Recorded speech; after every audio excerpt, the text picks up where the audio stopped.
Y como le estaba diciendo, amables televidentes, esta noche tan interesante, por su programa Realidad en Contexto, por aquí por Boreal TV, Aster 20 y Boreal TV, y además de Claro TV 76 y las demás redes sociales, entre otros canales, internamente en los Estados Unidos, Sur y Centroamérica, pero desde aquí de Santiago. Este programa tan interesante con este tema de las vías de ejecución y que le estaba hablando de la extinción de las obligaciones. Y ya le decía, en primer lugar del pago, le decía de la novación de la deuda y le puse un ejemplo. También le hablé, o le quiero hablar, sobre la quita de la deuda, cuando alguien le deja sin efecto esa deuda, o cuando la quita o perdón de la deuda, así se llama, pero también con la permuta, permutando, es decir, haciendo que una cosa sea el resultado de la extinción de esa obligación. Como también la compensación, porque se puede compensar un crédito con otro, eso también se puede.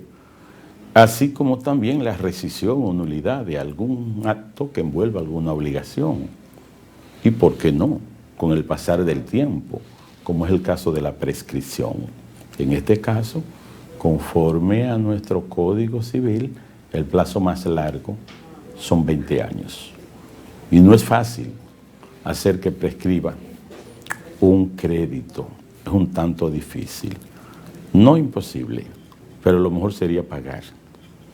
O probablemente hacer alguna negociación tendiente a que sea eliminada esa deuda.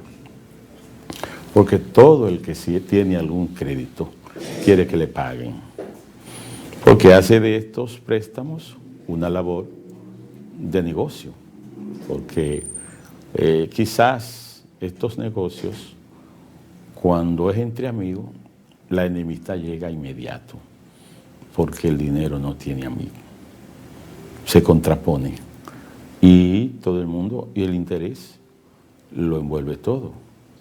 Por aquello de que más pudo el interés que esa amistad o ese amor que te tenía. Entonces, este tema sobre las vías de ejecución es interesante, porque oiga, si usted adeuda, le van a embargar. Embargar es afectar, poner en manos de la justicia.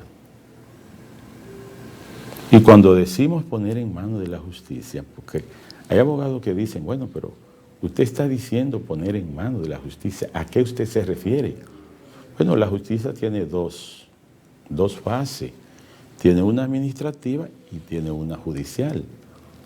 Cuando se dice poner en manos de la justicia, es hacer que esos bienes vayan a ser puestos en causa, para que de manera judicial o administrativa pudiera entonces, porque el embargo ejecutivo es un proceso administrativo, el embargo conservatorio inicia de forma administrativa pero se judicializa, el embargo retentivo también, el embargo inmobiliario inicia administrativo pero es eminentemente judicializado porque la venta se produce en un tribunal. No así como en el embargo ejecutivo, que es en una plaza pública, y el embargo ejecutivo, excepto en el caso de que exista algún incidente, se convierte en un proceso eminentemente gracioso, es decir, administrativo.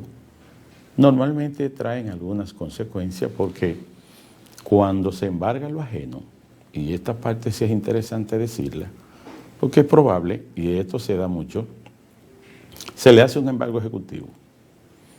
Pero usted, que es un muchacho de 28, 29, 30 años, no tiene casa propia, compró un carro, quizás con esfuerzo, con sacrificio, tiene un trabajo, se casó, vive en la casa de la mamá, y allá le hacen el embargo.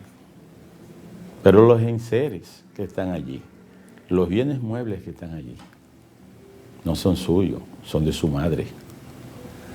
Y ella tiene los recibos de compra del televisor plasma.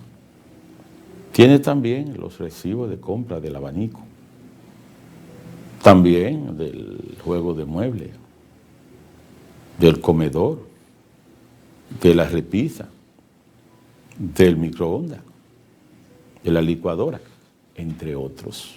Y le llevan todo eso. Entonces, en virtud del artículo 608 del Código de Procedimiento Civil, esa señora puede oponerse a esa venta, demandará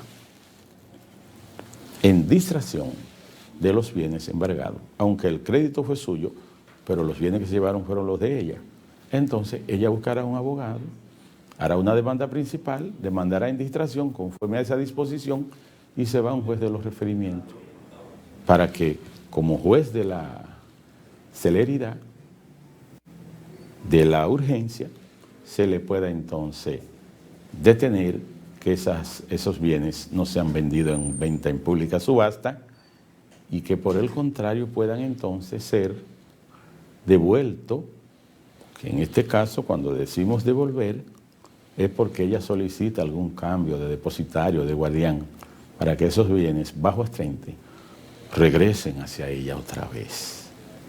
Y eso también es interesante decirlo, porque estas son de las tácticas que utilizan muchos abogados cuando los embargos se hacen mobiliarios. Los embargos mobiliarios son los embargos ejecutivos, los embargos conservatorios que después se convierten en ejecutorios. Y también el embargo retentivo. La ventaja del retentivo es que como es contra dinero y las cuentas están a nombre suyo, pues es muy difícil que se embargue cuenta de otro, porque eso tiene un carácter más bien personal. Ahora, si es que el dinero que estaba allí no era suyo y era de un hermano suyo, pero usted lo tiene en su cuenta, como el dinero no tiene nombre ni tiene apellido y estaba allí en su cuenta, se interpreta que es suyo. Que usted quiera entonces ponerse de acuerdo con su hermano, esa es otra cosa, pero afectará esa ejecución, esas cuentas, si el embargo es retentivo. Los bienes muebles, si es conservatorio o ejecutorio. Bienes inmuebles, si es entonces embargo inmobiliario. Embargo inmobiliario que bien puede ser ordinario o que puede ser entonces abreviado, que se le llama embargo especializado y que también están regulados por leyes. Leyes que son rápidas y que buscan que en poco tiempo lo poco se vuelva mucho, se convierta en mucho y que se tenga que pagar más. Este es el tema de hoy, este es el tema de las vías de ejecución, que lo fuimos encaminando tomando en cuenta el aspecto de las obligaciones del crédito, tanto personal como real. No hemos tratado el tema de las acciones oblicuas o paulianas, que también es interesante decir algo, porque si el 1166 nos dice a nosotros, y eso es con relación a los acreedores, que puedan intentar estas acciones oblicuas, subrogatorias o indirectas, porque se da la situación de que muchos deudores no quieren hacer nada para pagar una obligación, y esos acreedores, haciendo uso de esa acción subrogatoria indirecta a nombre de esos deudores, pueden accionar en justicia para que el patrimonio de ese deudor que le debe a él dinero no pueda ser afectado. En el caso sí de las acciones paulianas o revocatorias, sí puede ser a nombre del mismo acreedor, porque es que cuando hay demandas, en este caso en simulación, porque se da muchas veces que los que deben disminuyen su patrimonio de manera fraudulenta, porque ponen las casas o los apartamentos o los solares a nombre de terceros para decir que lo vendieron cuando no es verdad. Porque si usted debe 1 millón y usted vende una casa en 2, ¿por qué no pagó lo que debía? Porque no la vendió, fue una simulación, la puso a nombre de otro para disminuir su patrimonio y luego que ese acreedor pase trabajo buscando. Entonces, ¿qué hace el acreedor inteligente? Y este tema forma parte de esto también, que demanda en simulación de esa venta y lo pone en causa a usted también para que usted justifique qué hizo con ese dinero. Porque si usted debe, usted es lo que tiene que pagar. Y si el 2092 y 2093 le dice que los bienes de los deudores son la prenda común de los acreedores, pues lo más normal que esos aspectos le den una facultad legal a ese acreedor para que pueda demandar en la nulidad por simulación de esas ventas que usted dice que hizo, probablemente dentro del tiempo en que estaba adeudado, y de manera fraudulenta la puso a nombre de tercero. Y se está dando mucho eso aquí con empresarios en Santiago que han quebrado sus empresas de construcciones, ¿sí? Empresas constructoras que tenían, y se ha dado eso, que ponen la casa valorada probablemente en 30, 35, 40 millones de pesos, la ponen a nombre de una sociedad comercial. Y se hacen un embargo, un autoembargo también contra todos los bienes muebles de esa misma sociedad comercial, que es una tontería, porque ¿cómo es posible que tú pongas a ese como acreedor, como dueño, que también es un acreedor simulado? Entonces, ¿qué van a hacer los acreedores? Demandar en nulidad esa transferencia y demandar en nulidad esas ejecuciones que recayeron en detrimento del patrimonio tuyo como deudor, para así evadir la obligación de pagarle a esos acreedores. Entonces, la ley dice que existen las disposiciones de los artículos 1166, 1167, para demandar tanto en una acción oblicua o pauliana, por la subrogación o indirecta que le afecte a él, o porque hay la necesidad de demandar en simulación, nulidad, para revocar esas transferencias. Aquí todo se sabe lo que se debe hacer, porque no sé por qué hay que estar creando esos medios fraudulentos para no pagar los créditos que se deben. Entiendo yo que las disposiciones del 1134 del Código Civil nos dice a nosotros que las convenciones válidamente formadas tienen fuerza de ley para aquellos que la han hecho y deben cumplirse conforme a la ley. Ahora, el 1135 dice que debe ser conforme a las buenas costumbres y al orden público.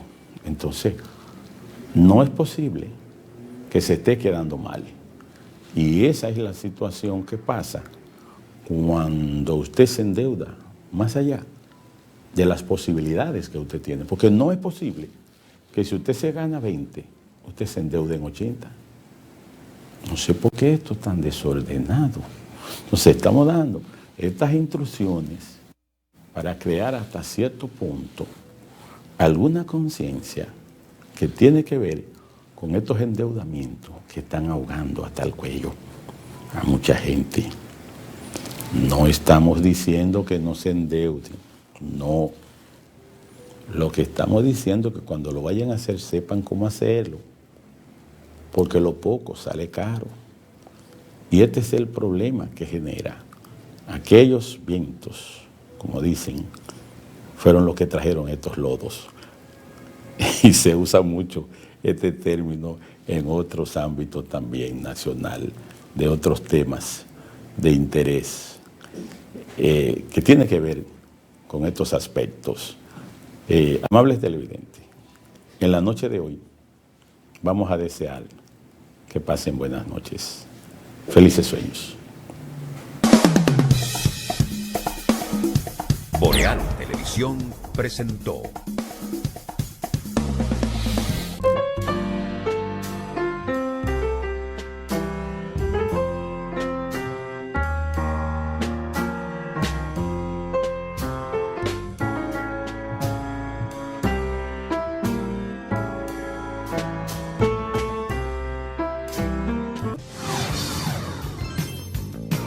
Estás viendo Boreal Televisión, Voz Dominicana.